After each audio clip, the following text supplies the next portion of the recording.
When you begin to feel a little tired or get a headache, what's the first thing that you do? Most people turn to some sort of pill or another quick fix.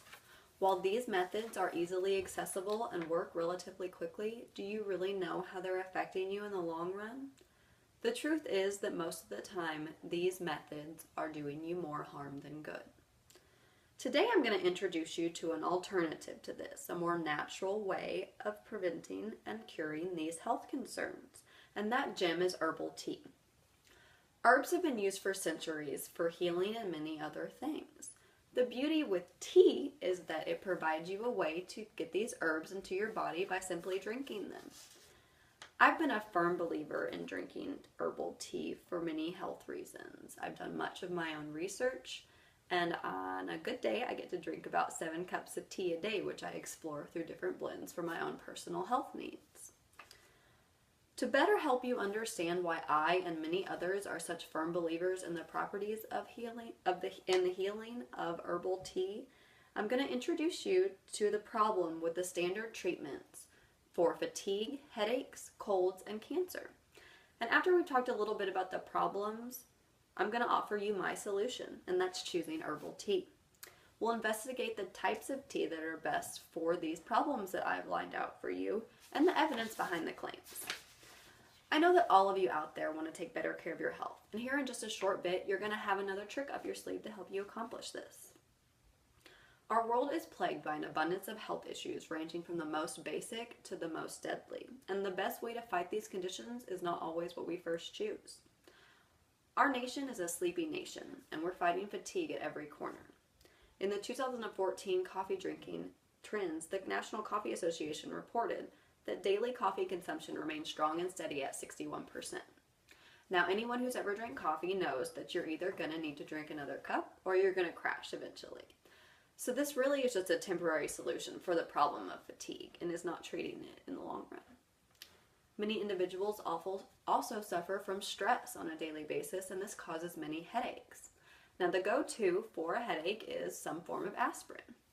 Although aspirin can be a quick way to stop a headache, in the article Aspirin for Reducing Heart and Stroke, Know the Facts, the U.S. Food and Drug Administration informs us that the risks of long-term aspirin use may be greater than the benefits if there are no signs of other risk factors. In the same article, we learn that aspirin use could result in serious effects such as stomach bleeding, bleeding of the brain, kidney failure, and some kinds of strokes. So does it really seem to you worth getting rid of your headache for bleeding in the brain? To me, it's not, so that's definitely an easy choice. The common cold is another ailment that many experience every year. The Mayo Clinic actually lays out some suggestions for fighting colds in their article, Cold Remedies: What Works, What Doesn't, and What Can't Hurt.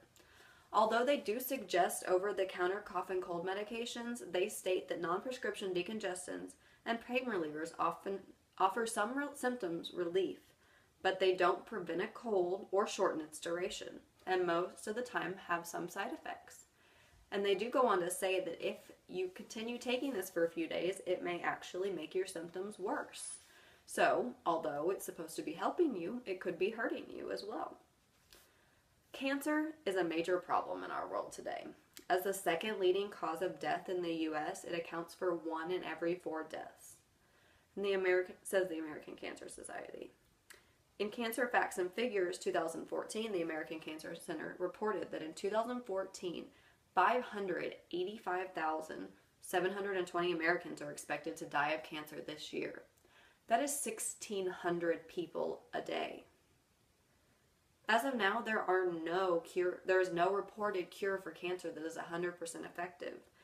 And the treatments that patients are being subjected to right now often are painful or make them even more sick than they were. This is a sad and startling fact. But now that you know some of the problems with the standard treatments for these everyday health concerns, let's look at a different solution. There is a healthy, natural alternative way to remedy these everyday health concerns, and that is herbal tea.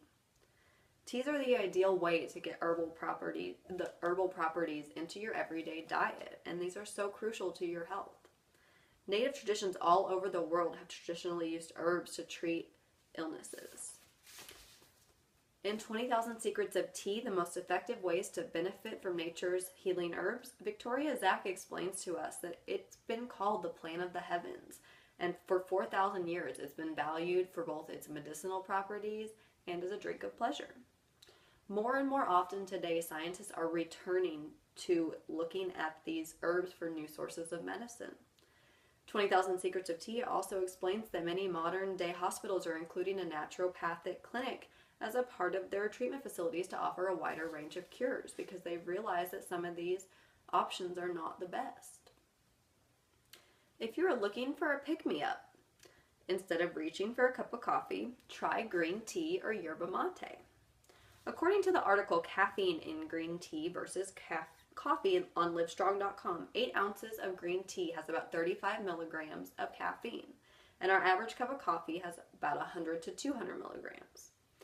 While obviously we're going to need a little more green tea to get the high that coffee gives us, green tea has been studied and shown to also help treat many conditions like cholesterol, various forms of cancer, diabetes, and much more. In this regard, your coffee is lacking. Now, in order to get rid of those nagging headaches, we should probably try peppermint or feverfew tea. The University of Maryland Medical Center tells us that in peppermint, that because its calming and numbing effects, it has been used to treat headaches. And going back to 20,000 Secrets of Tea, we learned that studies indicate feverfew can prevent headaches and migraines when it is taken as a routine treatment. So when taken for relief, both peppermint and feverfew tea can help relieve tension and reduce pressure. Now, it's always a relief to have a warming beverage when you have a cold. So if you're going to go ahead and have something warm, you should try plantain tea, because this is also going to help get rid of your congestion.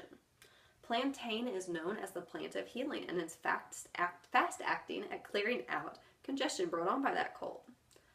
Peppermint, lemon, echinacea are also have calming immune boosting properties that can kick that cold to the curb. Now, fighting cancer requires extra strength and determination. There are multiple teas, though, that can assist you in this troubling battle. The American Institute for Cancer Research tells us in their article, Research in Your Cup, that much of the research in cancer prevention focuses on green tea because it is high amounts in EGCG. The most noted tea for curing cancer is actually a blend known as Essiec. In Essiec, the tea of life, from Vanderbilt University Psychology Department, we learned that Essiec, the Ojibwa tea is an herbal remedy used by a Canadian nurse named Renee Cassier to treat and she has treated and successfully cured thousands of terminally ill patients by this cure. This tea is a mixture of burdock, turkey rhubarb root, sheep sorrel, and slippery elm. Now, Vanderbilt's article also notes that many claims have been made to the effectiveness of the Essiec treatment, and most of these actually come from renowned physicians and patients of these physicians, and they now contend that they are cured. Now that we've determined a cure for each of these health issues we've discussed, let's recap. Today I've made you aware of the problems of treating fatigue, headaches, colds, and cancer by the standard way. I've showed you that herbal tea is much more natural, healthy solution and has proven effective in many cases. And I introduced you to a specific tea for each of these problems that we talked about. Your health is priceless. Why subject yourself to potentially harmful solutions to everyday health problems when you're really only temporarily treating a side effect?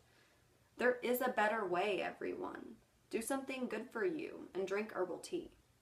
I challenge you to pick up an herbal tea that speaks to you next time that you're at your local grocery store and give it a try.